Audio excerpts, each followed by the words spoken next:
Here we go again, ladies and gents. Welcome back to DEGREELESSNESS for what I'm sure will be yet another fantastic, divisive episode. That's right, it's time to bring it all around again. The internet fighting, the whining, the complaining, but most of all, the time-honored argument of, this isn't a Final Fantasy game. Oh boy!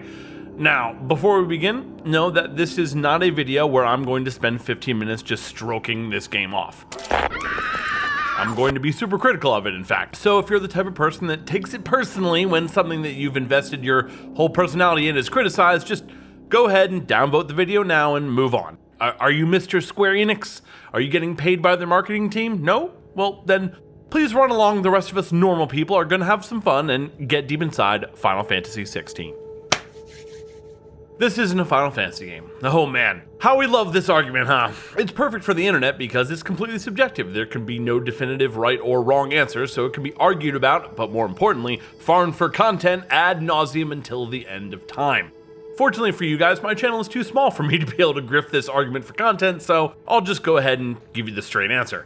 And that's simply that Final Fantasy is whatever Square Enix says it is. Now, I don't particularly like that answer, and you probably don't either, but it's the truth. Now, you can argue about what that means and what everyone's personal interpretation of that might be, or that the spirit of Final Fantasy is different or whatever, but the real answer is that Final Fantasy is whatever Square Enix slaps it on. I'm sorry, but we're the fair show in America. It's my job to tell you the truth. Now, just because this is the technical answer doesn't mean it's a very satisfying one, or a fun one for that matter. So perhaps it would be more helpful to think of Final Fantasy as the Ship of Theseus thought experiment. Now, for those not familiar, the Ship of Theseus essentially asks the question, is a ship still the same ship even if every single part of it has been replaced or removed? Final Fantasy is very much like that. If every part of what you identified or enjoyed or valued in a Final Fantasy game was removed, is it still a Final Fantasy game? Obviously, Square Enix would say yes, but that doesn't mean that you have to. Ultimately, everyone has their own idea of what makes a Final Fantasy game Final Fantasy. Well, except ironically enough, maybe for Square Enix themselves. And you're perfectly within your rights to accept or reject a Final Fantasy branded game based on that. And while we aren't going to do that here, I will say that to me and many, if not most people, Final Fantasy is, first and foremost, an RPG. And it's my personal opinion that the brand suffers whenever they move past that. I didn't play FF games because there's some consistent plot thread or theme running through all of them, or because I just adored the term Phoenix Down that much. I played them because I loved RPGs, and for a while, Final Fantasy games were the best RPGs. Now, whether or not that's what Final Fantasy is to you, it's largely immaterial. The result is still going to be the same, and the primary reason I think that we still see this argument. It's because players who previously looked to the Final Fantasy series, like me, for their RPG fix, well, they're now going somewhere else. Some more quietly than others. Sadly, as far as I can tell, Square Enix themselves, they don't give two fucks about that. The entire reason behind the series' rapid reimagining over the past few years is likely because they got numbers and customer data that shows, well, there's more money to be made in Western-facing action games, so that's what they're doing. It's probably no more complicated than that. You don't have to like it, and I don't, but the facts are there for anyone to see. I may have even liked this game more if it wasn't called Final Fantasy and thus dragged down by the heavy weight of expectation permanently draped around the neck of everything branded with the name of that franchise. For me, personally, I like my Final Fantasy games as RPGs. Maybe you do as well, maybe you don't. But what we can be sure of at this point is that Square Enix definitely does not. And that brings us to our second major topic today. Is this an RPG? No, it's not. Everyone may get to have their own idea of what a Final Fantasy game is, since the answer is subjective at best, but the definition of an RPG, not quite so hard to pin down. RPGs feature a few very specific things: systems, manageable statistics, and characters that grow in power and abilities that are largely designed by the player, and combat, which typically involves players controlling one or several characters by issuing commands, which are performed by the character at an effectiveness determined by that character's numeric attributes. This is a very basic definition of an RPG, according to Wikipedia, and Final Fantasy 16, my friends, does not fit it. It is not an RPG. It's an action game. It's a very well done action game, but that's all it is. You can like it anyway. I liked it anyway, but that doesn't change the fact that it's less of an RPG than God of War at this point. You know what makes players attached to characters? building them. You know what makes players care about their party? Customizing them. There are tons of crafting mats here, but there's no crafting system. There are stats, but no way to manage or allocate them. There's gear, but there's no gear system. There's only ever one best sword or belt. You fight in a party sometimes, but there's no party to manage. Half of your stats, they aren't even real, and their solution for character customization, if it can even be called that, is just picking abilities. There are lots of areas and places to go, sure, but it doesn't feel like there's anything in them. Doing side quests feels more like busy work than anything else. I did most of them out of a desperate hope that maybe, somewhere, they bring more life and immersion to the world, but rarely do they deliver on that. And the developers, they seem to be very aware of that, as they conveniently mark the ones that actually provide a real benefit with a plus sign instead of the usual exclamation point. The game never gives you a reason to engage with it beyond the hyperlinear path through the story that it lays out for you, and feels small and ultimately lifeless as a result. There are lots of places and characters, but never anything to do besides the story. Even the hundreds of badges you rack up supposedly to let other characters know that you're a friend, they're just stand-ins for gameplay and storytelling. Here, take this badge so that other NPCs will talk to you. That way we won't have to write any more dialogue or program any additional storytelling or animations to explain why these people trust you or are willing to interact with you. There's no triple triad, no chocobo breeding, no coliseum, no gold saucer, no blitzball, no secret characters to obtain, no summons to hunt down, no extra character arcs to play through, just play the main story. Fortunately, the main story is pretty fucking good. The main character is Clive Rossfield, firstborn son to the Archduke of Rosaria and older brother to Joshua, the Dominant of the Phoenix, who he's sworn to protect. The story follows Clive through 3 distinct periods as he struggles to live with the tragedy that defined his early life. Or at least it starts that way. After the fucking awesome opening act, it then turns what began as a riveting, grim, dark tale of revenge draped in fantastic world building into some banal exercise in statecraft and nation building that for some reason has CG battles from the MCU spliced into it. While the opening beats of the story lend the rest of the narrative much needed emotional weight and the characters' crucial pathos, that's where almost the entirety of the momentum comes from, with the rest of the story playing out with little more energy than the tail end of a wave after it breaks on the shore. Admittedly, a bit of a letdown in the end, yeah, but you will have a lot of fun getting there. It's sort of like the developers stuck just a little too close to their Game of Thrones inspiration. Is it a very original story? No. Is it even slightly unique or somewhat novel? Not really, no, but fortunately that's far from the only thing that matters about a narrative. A familiar story that treads familiar ground can still be engaging and enjoyable if well told and well performed. Just look at literally any TV show or movie made in the last 20 years. And like many of those, which are all pretty awesome, this one is as well. It also, however, is absolutely stuffed to the gills with some of the laziest tropes and cliches that you've ever heard of, and some you probably haven't. And you'll see them coming a mile away, from the coughing fit and reveal of the blood on the hand to the long dead character who, of course, isn't really dead. It's all by the numbers here. The flip side of that is there's a reason stuff is done by the numbers. Because it fucking works. And the story here, it absolutely works. Didn't blow me the fuck away or anything, but it's very well told and acted and even had me caring about some of the characters. Oh my.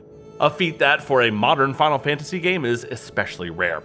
And besides, it's definitely fucking better than Final Fantasy 15, which I admit isn't a very high bar to clear, providing you at least tell the entire story and don't leave half of it happening off screen. It is helped dramatically by the score, which is one of the few aspects of the game I would give a perfect 10 to. You'll frequently see people talking about how great a music in a game is, and if you're like me, you probably think, I'm sure it's fine, but is it really that good? Well, in the case of Final Fantasy 16, yes, it is that good. Good music is kind of weird, especially a score. It's one of those things like cinematography or audio engineering that you're actually not supposed to really notice the better done it is. When it's done exceptionally well, it should feel like it's just supposed to be there and not really stand out, so to speak. The better the work is, the more seamless it is. What doesn't always adhere to that rule, though, is graphics. Fortunately for Final Fantasy 16, graphics-wise, this motherfucker is all 10s, with a few severe exceptions for PS3-looking NPCs. But the environment design is practically photorealistic at points. But unfortunately, that doesn't necessarily translate to a gaming experience that is also all 10s. The main gripe that I have with so many areas, while gorgeous, they're ultimately mostly lifeless. They don't feel like locations that could exist in reality. They feel more like museums that you're walking through. You can't explore them, you can't get lost. There's only ever one way to go. They're just there to look at. They aren't places. Just tilt the stick forward and move along. There's no wandering, no exploring, no figuring out where to go next or what to do on your own. It's just run straight through here and press X over here. No, you can't wander off the path in the forest. No, you can't explore down by the river. No, you can't look at the fields behind the house. And no, you certainly cannot go in the house. All that stuff's just for looking at. Most areas could be replaced with a few lines from like an old text adventure like Zork. The worst part though is that some of the areas aren't like this. Not many, but some. And the ones that are actual areas are for the most part so cool that it just makes all the ones that aren't even more aggravating because you're shown directly how good they could have been. And I hate being forced by the modern industry to ask this question, but why aren't they then? Were these flaws the result of dev failure, oversight, or negligence, or were they simply budgetary necessities? We'll likely never know, and I think that sucks. And sadly, combat, like the rest of the game's visuals, while very much an often breathtaking spectacle, ultimately lacks any real depth or complexity, and that's not to say it isn't fun. It is. It's smooth, fluid, very satisfying, lots of fun, huge step up from the nightmare disaster of the Final Fantasy XV combat. It's just a shame there isn't any real strategy or deep design to it. Most battles are a button-mashing cacophony of over-the-top spell effects that can easily be triumphed over with a healthy spamming of potions and high damage abilities.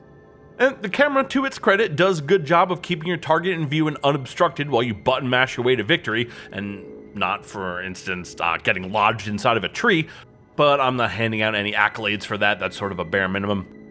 Now, admittedly, I'm likely biased against this kind of combat because to me, no action game combat is ever going to be an adequate substitute for a strategy-focused, systems-heavy, turn-based RPG battle system, and I'll always be annoyed at having to deal with one. If you like this type of combat, congrats, you will probably love this. I, on the other hand, being ideologically opposed to it, merely found it tolerable. Moving on, we must inevitably address the icons. Wow. I would be a fucking liar if I sat here and tried to tell you that these battles weren't awesome. They are. Icon boss battles are super fun and an insane, over-the-top spectacle in all the right ways. They're cinematic and exciting. The icons move with the powerful, exaggerated way you'd expect things that big to move. They feel truly massive. But at the same time, I just feel like I'm watching a scene from an MCU movie from after they started getting bad. Half the time they play themselves, only asking for input the equivalent of a QuickTime event. Guys, I know you thought you were being really sneaky, but like, renaming it Cinematic Strike doesn't mean it's not a QuickTime event. It's a fucking dope QuickTime event, absolutely, but they're still just QuickTime events. This is literally press X to punch the boulder 10 years later with more polygons, and sorry to tell you, it's not any more engaging now than it was then. I mean, it looks a fuckload better, but that's about it.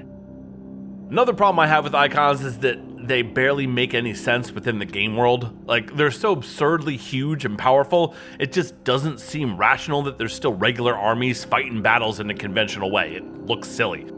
Like, what was the thought here? Let's gather a few thousand men, go to the trouble of training them, keeping them fed, crafting thousands of swords and weapons and armor for them, have them spend weeks marching across the country to fight this big epic battle, only to have them all wiped out instantly when the 100-foot-tall god that you knew was going to be there accidentally kicks a boulder on top of them? Like, why?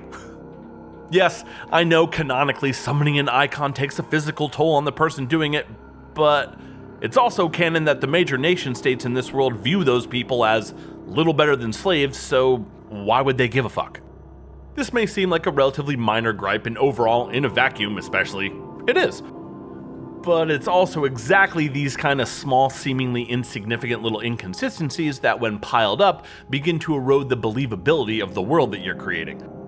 And that sadly only reinforces the fact that the entire game kind of feels like they decided they wanted to make the icons the centerpiece and then just tried to write a story and design a game around that instead of them simply being a natural byproduct of the story creation process. And I think it sucks that I can tell. It's also why I'm guessing there's so many places where the world and storytelling just seems to be slightly incongruous. They started with the icons and simply worked backwards from there. Icons and their fights are undeniably cool, but I don't know, I just don't think the focus on it is appropriate. It's not necessary. Final Fantasy VI, for example, that shit felt epic and they only had access to Super Nintendo sprites.